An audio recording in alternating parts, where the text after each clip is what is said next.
نستعينه ونستغفره ونعوذ بالله من شرور أنفسنا ومن سيئات أعمالنا من يهده الله فلا مضل له ومن يضلل فلا هادي له وأشهد أن لا إله إلا الله وحده لا شريك له وأشهد أن محمدا عبده ورسوله يا أيها الذين آمنوا اتقوا الله حق تقاته ولا تموتن إلا وأنتم مسلمون يا أيها الناس اتقوا ربكم الذي خلقكم من نفس واحدة وخلق منها زوجها وبث منهما رجالا كثيرا ونساء واتقوا الله الذي تساءلون به والأرحام إن الله كان عليكم رقيبا يا أيها الذين آمنوا اتقوا الله وقولوا قولا سديدا يصلح لكم أعمالكم ويغفر لكم ذنوبكم ومن يطع الله ورسوله فقد فاز فوزا عظيما أما بعد فإن أصدق الحديث كتاب الله وأحسن الهدي هدي محمد وشر الأمور محدثاتها وكل محدثة بدعة وكل بدعة ضلالة اللهم صل على محمد النبي الأمي وعلى آل محمد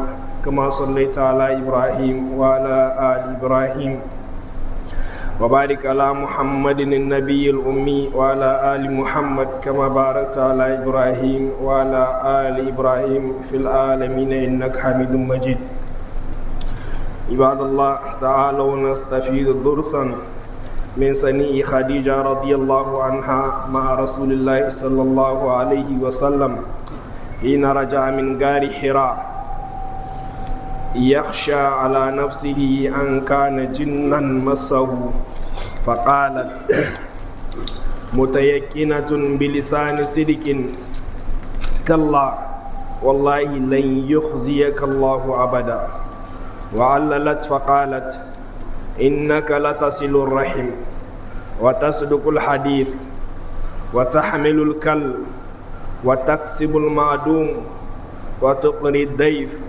وتعين على نوائب الحق. الفائدة الأولى إذا عرفت المرأة بصفة فلا تفارقها لشيء حدث. الفائدة الثانية تلك الصفات تحسن الشخص من خزي الدنيا وعذاب الآخرة. yayin wa takaice kaɗan ne za mu ɗauko daga cikin tarihin Khadija, Allah ya ƙara mata yarda, da kuma magungunan da ta yi bayan manzo Allah sallallahu alaihi wasallama ya je garu Hira, wannan kogon da yake zuwa yana tunani, ana cewa yana ibada da gwargwadon abin da aka fassara din, amma dai yana yin halwa ne yakan shiga cikin wannan kogo ya zamna wajen 'yan kwanaki, kwana mako biyu irin haka, sannan kuma ya sake hitowa ya koma zuwan harko da mala'ika Jibril ya yi sai manzo Allah sallallahu alaihi wasallama ya ji tsoro. Bayan abin da ya faru har ya yi mishi wahayin wa'annan ayoyi guda 5 na farkon suratul alaq, shine iqra bismi rabbikal ladhi khalaqal insana min alaq iqra wa rabbukal akram alladhi allama bil qalam allama al insana ma lam ya'lam. Manzo Allah da ya dawo gida yana tsorace, yana zuwa yana cewa zammiluni ku lullube ni.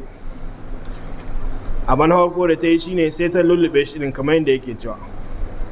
Yanzu da abun ya dan kau da gare shi, to menene ya faru?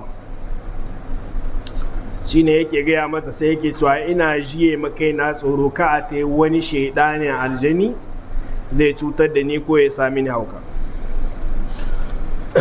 Amma ita a lokacin ba fara saukar da ƙur'ani ba, sai ta faɗa kuma cike da yaƙini, ta ce kalla ina, ai wallahi lan yukhziyaka Allahu abada, har abada Allah ba zai walakanta ka. Allah ya bari wani shaidani ya shahe ka har ya sa maka hauka? Kaga ba wahayi ake mata ba, amma dai wani abu ne da ta sani tattare da shi kuma ta kawo hujja da shi akan cewa Allah ba zai bari ya walakanta ba. Shine kuma sai ta kawo su ta ce abu na farko kana sadar da zumunci, na biyu kana da gaskiyar zance ba ka ƙarya, ba wanda ya san karƙarya, na uku shine kana ɗaukar nauyin mutane, na hudu abun da ya gagara to kai kakan je ka nemo shi, na biyar kana girmama kana kula da duk lokacin da aka samu bako idan ya zo to kai kana ɗaukar nauyin shi. Abu na shida duk inda gaskiya take ake kokari a danne ta kai za ka yi tsaye-tsayin da ka ga cewa wannan gaskiyar ta yi to wayannan abubuwan su ta kalla ta yi rantsuwa da Allah har abada Allah ba zai barka ka tozarta ba. Iyakar bakin magana ne, amma darussa suna da yawa da za a ɗauka cikin wanga aiki na Khadija. Darasi na farko shine manzo Allah sallallahu alaihi wasallama kasancewar ya san irin matar da ya bari a gida da wani abu ya tsorata shi a waje sai ya dawo gida. Kenan yanzu cikin mata ana buƙatar Khadija, kada a samu namiji ma har yana jin lokacin da ma zai koma gida zuciyar shi tana bugawa da yana tunanin iske musiba ne. A gida kamata ya zama tona tsuwa ce, refuge, mafaka ce ga duk abin da zai samu namiji a waje. Ce sa da abin ya dame shi a waje da ya ji tsoro kai tsaye gida ya nuha. Na biyu shine idan ka riga ka san mutum da wata sifa, misali ka mu'amalance shi tsawon shekaru, ka san shi mutum ne mai gaskiya, baya daga cikin addini ko kana, wannan mummuna al'ada ce tamu. Kada wata rana a zo a sanar da kai ko a baka labarin cewa ya yi wani abu wanda abin mai zub da mutunci ne kuma sai ka karba. Bayan da malam Bahaushe ta ai mutum ne ai zai iya aikata, a'a kai a ya ka san shi, kamata yi a irin wannan lokacin wurin da baya nan sai ka yi tsaye-tsayin daka ka ce a'a ba dai wani da ni sani. Ana ƙoƙarin nuna maka ce a'a har abada ba zai zama, ta yadda kuma ko da abun ya bayyana ƙarara ya yi to kuma sai ka nema mishi mahita. Kuma yana daga cikin abun da mu yake bata mani zamantakiya, mutum ne ka san shi tsawon shekaru, ka san shi mutumin kirki, ɗaya rana za a zo shi kenan wani ya zo daga wucewa maksan ma ke tsakanin so shi kenan sai ya bata maka shi. Wani ai baka san shi, aha hakan na ashe mu ba mu sani ma muna ɗaukar shi mutumin kirki. Kaga wannan sharri ne. Tun da haka kai ka san shi, ka mu'amalance shi, ka san shi mutum ne mai gaskiya, to kada wani ya zo kai tsaye ya bata maka shi kuma ka yarda, ya nuna cewa kai ba na gaskiyan ba ne. Domin ɗaya abu biyu ne, ko dai kai kahin ka yi mu'amala da shi ka yi bincike ka tabbatar da na gaskiyan ne, to yanzu ya za a yi kai tsaye a zo a bata maka gaskiyar da ka sani kake da yaƙini a kan, ko kuma a kai ka kulla alaka da shi ne ba tare da ka san halin shi ba, to ai da ma abokin barawo ne kenan, in dai ba na kirkin ba ne to kai ma haka ne. Sannan kuma ta yi rantsuwa cewa wallahi Allah ba zai walakanta ka ba, kuma sai ta kawo dalilanta. Daga ciki shine na harko sadar da zumunci. A lokacin ba wahayi ake, ba shari'a ake ba, mutane suna rayuwa ne rayuwa ta jahiliya, amma manzo Allah yana sadar da zumunci. Kuma Khadija ta kawo hujja akan cewa sadar da zumunci yana daga cikin dalilan da zai sa Allah ba zai baka ka tozarta ba. Tambayar da kowa zai maka shine tsakani da Allah kana sadar da zumuncin? Wayanda suke zumanka ne, zumunka shine wanda jini ya hada ko ta bangaren uwa ko ta bangaren uba. Abu na farko da zaka rikewa anan shine baka zaɓi ka hito ta bangaren shi ba, baka zaɓi ku hada jini da shi ba. To tun Allah ya riga yayi, zar ma suke cewa hari saka safun saka sai fini. Yanzu ka yi ƙoƙari menene haƙƙinka a kan shi, haƙƙin shi a kanka, kai ka ba shi, kada ka nemi naka haƙƙi a wurin shi. Ka manta da a ce shi mai yiwuwa yana nuhin ka da sharri, ko baya so ya maka alheri, iyakar magana shine Allah dai ne ya kaddara dole sai kun hada jini kai da shi ko kun ba iya yi tarihi baya ka canza ka hito ta wata fami inda babu shi. To abin da yake akan ka shine menene haƙoƙin shi da shi yake bin ka, to sai ka yi ƙoƙarin wannan haƙoƙin nashi ka bashi, kyale shi da abin da kake bin shi na haƙƙi a matsayinka na ɗan uwa. Manzo Allah yana sadar da zumunci, to ai dole ya sadar da zumunci dan ya tashi ya gani. A yau shi ne mahaifiyar shi ta rasu, ta je gaida dangi ne fa, yana ɗan shekara 6 kuma tattayi da shi, tabbar ƙasar Makka ta je Madina, dawowa ne bisa hanya ta rasu. Kenan ko da ya tashi ana nuna mai sadar da dangi, sadar da zumunci,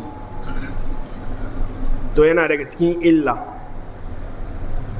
da take damu mu shine watsi da wannan dangantaka ta zumunci. Wani zai zo tun da ya taso da ya baro ƙauyensu, kashin da tu yana ɗalibi bai taɓa koma ba,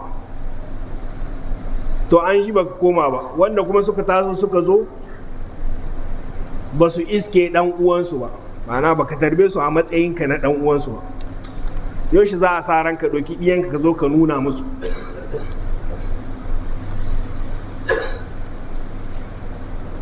Wani lacizo ne yake cewa ya je gidan ƙanan shi, sai ɗiyar ƙanan take ce mishi, tonton sannunku da zuwa. Shi abu na harko da yi, tuna shi yana ya ginu ne akan tarbiyya ta gida, sai ya watsa mata madi, ya ce ni ne a tonton yanki. Tonton ai abokin babanki ne tonton, ni babawa ne za ki ce mini, shi ne ka'ida. Sai ya kira ƙanan, sai da ya yi mishi irin na bahaushe, ya luka mai zagi, ce kai diyarka za ta ce mini tonton, ba gaya macewa da ni da kai uwanmu ɗaya uwanmu ɗaya ba, babba za ta ce mini. To kai baka ma nuna musu ba su ma san su ba, balle ma har su san menene haƙoƙinsu a kansu. Amma ga Khadija ta kawo hujja akan cewa sadar da zumunci zai sa har abada Allah ba zai bari manzo Allah ya walakanta ba.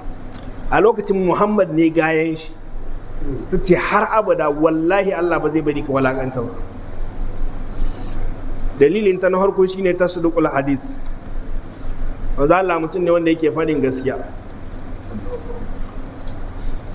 ba a taɓa samun shi da ƙarya ba. Shi yasa ran da ya tara su ya ce musu, da zan ce muku mahaya suna bayan dutsen ka za su kawo hari, za ku gaskata ni? Suka ce kwarai da gaske, ma jarrabna bikal kazib, har da ɗai ba mu taɓa samun ka da ƙarya ba. A lokacin ba wahayi ake mishi ba. Me zai sa yanzu kai da kake da ƙur'ani da hadisi ga hannunka, wahayin ya kammala, to me zai tursasa ka akan kai ƙarya? Ta mi kuma? To kuma a ɗauka ka yi ƙarya matashi, kuma yanzu gashin ka ya fara hudi kuma ka ci gaba da yin ƙarya? Allah ya kiyaye. Wata hamilul kal, kana ɗaukar nauyi. Ashe lokacin da za ka zamanto a cikin dangi, duk wanda ya taso ya rugo wajenka, kaka ɗauke shi a matsayin shari. Ɗauka kawai kullum ka yi ta addu'a kada Allah ya haramta maka abin da in wani ya zo ya tambaya ba za ka bashi. Cikin wayancan dangin da aka sadar da zumunci da su, kowane ya ɗauko matsalar shi ya sheko wurinka, ba matsala ba. Kai dai kullum ka yi ta addu'a Allah ya sa durar da wani ya zo ya bijiro maka da matsala, to kana da abin shahimi shawaye. Shi yasa ita ta kawo hujja da wannan, yin hakan din da za ka yi shine idan daga cikin su ma za a samu wani wanda yake lala ne, zai kulla maka shari, jiwa wane ne kuma menene dalilin wanga abun ne, Allah zai tsare ka. Sai su je su yi ta a ce ai ya sha ya koshi, ka sha ka koshi tun da ka bi Allah. Ana jiwa ba ta zuwa, ana kokari a gane ka kasa kullum yi sama kawai kake yi. Kullum ka yi addu'a kada Allah ya nuna maka ranar da wani zai kawo maka bukata baka da abin shahi mai shawaye. Shikenan kaka ɗauke shi matsala, ka ce kai Allah mai kullum kowa ya zo kamar kai ɗaya ne cikin dangi. A'a, Allah ya hore maka abin bada. Wa taksubul ma'dum, wuni ne kashe a cikin fami'in ne, a wani wuri ne na daban ga wani abu wanda ya gaza, ya yi manke, kai tsaye sai ka fara tunanin wace hanya za a bi saboda a samun mutane da kaza. Ka zo ka iske kaza babu ko kaza akwai shi bai wadatar ba, ya za a yi a samar da shi. To yana daga cikin aikin manzo Allah, kuma yana da cikin abin da ita ta kawo hujja da shi akan cewa Allah ba zai bari ya walakanta ba. Yace kana girmama bako. Idan har ka yarda da Allah da manzon shi, manzo Allah ya ce in ka yi imani da Allah da ranar lahira to ka girmama bako. Duk wanda ya zo bakunci wajen ka girmama shi. Abin da ba sani ba shine alherin da za ka yi mishi shi ke sa kuda ya zo da wani shari sai dai ya bi shi, amma kuma za ka tunkuɗe shi to shi zai sa kuma cikin iko na Allah wani abin da ya zo maka da shi sai Allah ya ba da dama abu ya same ka. Girmama shi, yi mishi abin da ya dace, game da ake cewa 10 ta arziki ɗaya shi kenan. Ta ce watu inu ala nawa'ibil haq, duk inda gaskiya take kana gani ka samu labarin wani ana so a danne mishi haƙƙin shi, za ka tashi kamar da abun naka yanzu kai ne, dole sai an hiddo mishi da haƙƙin shi. A cikin hadisi riwayar Muslim manzo Allah yake cewa wallahu fi auni al-abd ma kana al-abdu fi auni akhihi. Allah zai yi ruwa da tsaki cikin al'amarin bawan shi matukar shi bawan shi yana shiga cikin al'amuran bayi yana yi. A cikin wata riwaya ta Tirmidhi ce man kana fi hajati akhihi yakuni Allahu fi hajati. In dai kana kokari kana ruwa da tsaki kana kai kawo akan bukatun wasu su biya, to kai kuma Allah ne zai shiga gaban lamarin naka. Wayannan su ne ta tattara, kuma da wannan ta kwanta mishi da hankali. Baban zaba ne ta samu matsayi wanda a duniya in dai ba annabi bane har yanzu ba a rawaito wani wanda ya samu wannan matsayin ba. Hadisi a cikin Bukhari, mala'ika Jibril ya zo wajen manzo Allah sallallahu alaihi wasallam sai ce mishi ya Muhammad sallallahu alaihi wasallam, ce ga Khadija nan ta yi tana ɗauke da wani masayi, abinci ne ciki ko abin sha za ta kawo maka. Idan ta zo ka ce Allah yana mata sallama, sannan kuma ni ina mata sallama. Ba a samu, amma ga shi ga irin abin da Hadija ta hanga ga manzo Allah, ga yadda ta kwata mishi da hankali. Kuma wayannan abubuwan duk da kahin musulunci ne, da musulunci ya zo gaba ɗaya sai ya tabbatar da su. Allah ya datar da mu. Aqulu ma tasma'una astaghfirullah al-azim li wa lakum wa lisa'ilil muslimin fastaghfiruhu innahu huwal ghafurur rahim.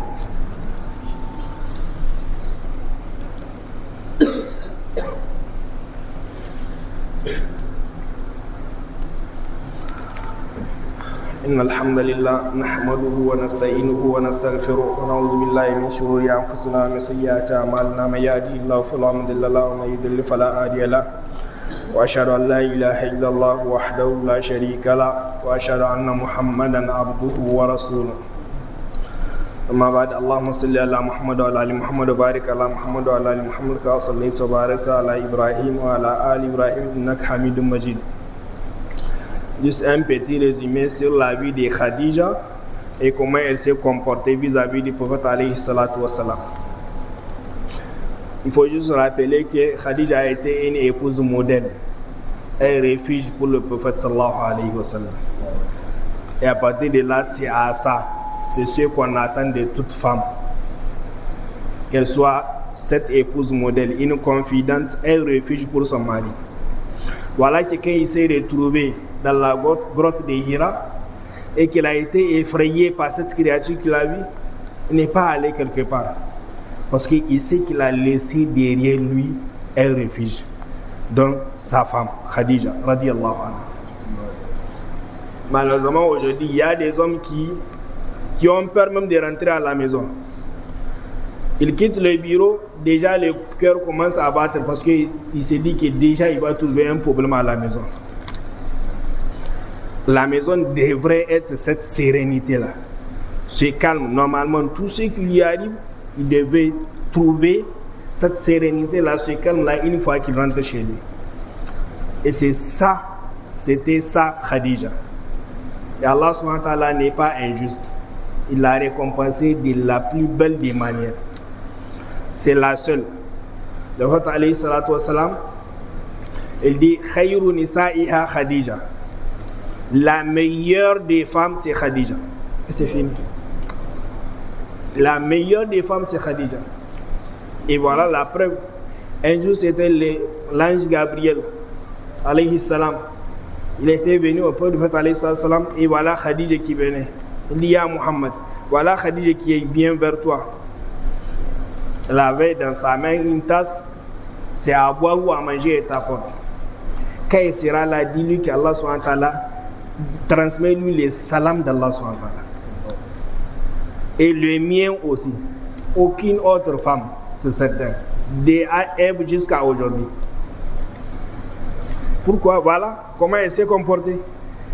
Durant les 25 ans qu'ils ont passé, les 25 ans de vie conjugale, pas une seule fois le prophète alayhi salam s'est retrouvé dans une situation où il était fâché contre Khadija. Elle sait comment faire. Elle sait s'occuper de son mari. Et voilà que c'est un refuge. C'est pourquoi quand il était effrayé dehors, il est venu directement à la maison. La première chose, couvrez-moi, couvrez-moi. Elle l'a couvert. Ça, c'est le début. Maintenant, quand c'est passé, raconte-moi qu'est-ce qui s'est passé. Voilà. Et j'ai peur que ce soit un djinn qui veut me rendre fou ou quelque chose comme ça. En ce moment-là, il n'y avait pas le Coran ni les hadiths. Son mari, c'était seulement Muhammad bin Abdullah. Mais elle jure par Allah. Elle dit, Wallahi, Allah subhanahu wa ta'ala, jamais il te laissera toi. Allah subhanahu wa ta'ala, jamais il va t'abandonner. Et elle dit, voilà, elle, c'est quoi ces preuves? Pour quelle raison elle dit qu'Allah subhanahu wa ta'ala ne va pas te laisser comme ça? Elle dit, la première chose, c'est que les liens de parenté là, toi, tu t'en occupes. Et ça fait partie de aujourd'hui, ce qui nous cause tous les problèmes dans nos sociétés, c'est que il y en a des parents qu'on ne les connaît même pas. Oublie que de leur côté, ils ne s'acquittent pas de leur devoir envers toi. Toi, acquitte-toi de ton devoir envers eux. Et tes droits là, laisse-les avec. Qu'est-ce que tu peux lui faire? Dans ta position, vu tes moyens, selon les possibilités, qu'est-ce que tu peux faire à ton parent? Ton frère, ton cousin, en tout cas, quelqu'un avec qui vous avez un lien de parenté. N'oublie pas que tu n'as pas choisi de naître d'un tel ou d'une telle. Que tu n'as pas choisi de naître dans telle ou telle famille. Et comme Allah subhanahu wa ta'ala l'a voulu comme ça, tu ne peux pas changer ça. Que tu le veuilles ou pas, c'est ton parent. Et comme on dit généralement, les linge sales se lavent en famille. Même s'il y a un problème, garde-le au fond de toi. Acquitte-toi de tes devoirs envers tes parents. Aujourd'hui, vous allez voir de l'excès, certains avec des moyens. Il va prendre des enfants de 2 ans, 3 ans, maximum 10 ans, il va les amener au pèlerinage. Pourtant, il y en a des membres de sa famille qui sont là, qui meurent de faim. Tout en oubliant que le fait de les amener, pour autant, ils ne sont pas exemptés de ce pèlerinage une fois qu'ils auraient l'âge adulte. Donc, avec ce qui va les amener, ils pourraient encore, les liens de parenté, là, ils pourraient le consolider en aidant certains membres de sa famille. Mais non, pour lui, c'est sa façon de faire la religion. Parce qu'on est toujours dans je pense, je crois. On ne t'a pas demandé de penser ou de croire. Les règles sont déjà préétablies, tu les suis, c'est tout. Elle dit autre chose, tasduqul hadith. Quand tu parles, c'est la vérité. C'est pourquoi quand il a réuni les Mécois, il leur a dit, si je vous raconte que derrière la montagne, là, il y a une armée qui vient vous attaquer, allez-vous me croire? Ils ont dit, évidemment. Tu n'as jamais menti dans ta vie. C'est pourquoi ils l'ont surnommé Al-Amin. Jamais dans sa vie. Ce n'est pas parce qu'il avait le Coran en main.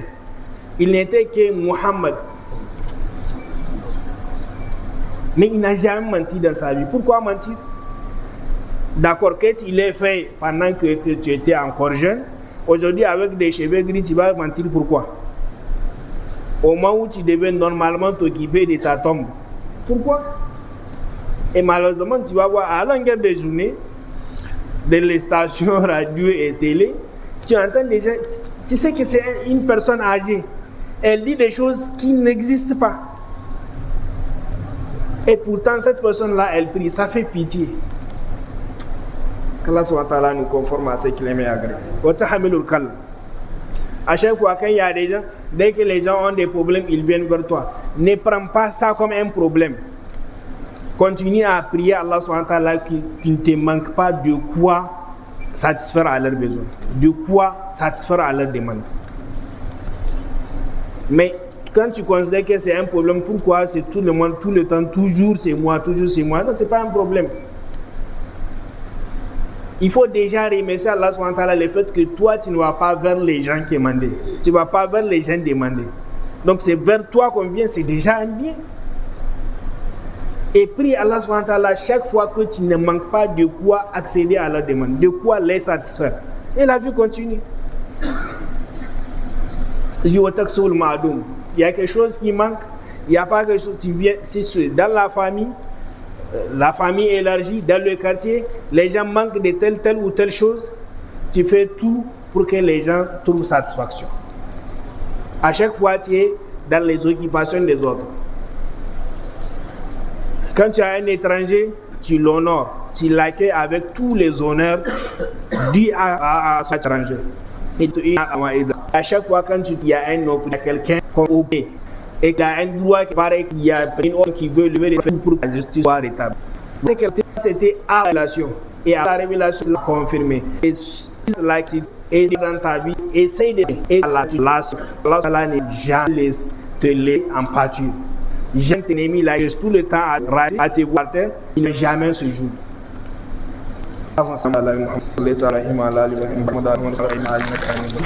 اللهم الحق وارزق اتباعه ونفتح اللهم نسألك بأننا نشهد الله الأحد الصمد الذي ولد ولم يكن له اللهم بأيك بها واسال الأولى أبو أبو محمد صلى الله عليه وآله وسلم أجل به لمنا ما نعوك بما يحس كل واتك الأولى من كل استعاذ منه عبدك ونبيك صلى الله عليه وسلم آجله وعاجله ما علمه لمنا وما إن نعوذ بك من البلاء وضع الشقاء وشتى الأعداء وما إن نعوذ بك الخيرات ترك المنكرات لكن أنا من والأعمال الله نعوذ بك من وطول عافيك وفتنك وإساءتك ربنا نمي وآخرنا الله إلا لا تجحد شيء سبحانك رب العزة عما يصفون سلام قوم إلى سلام يرحمكم الله.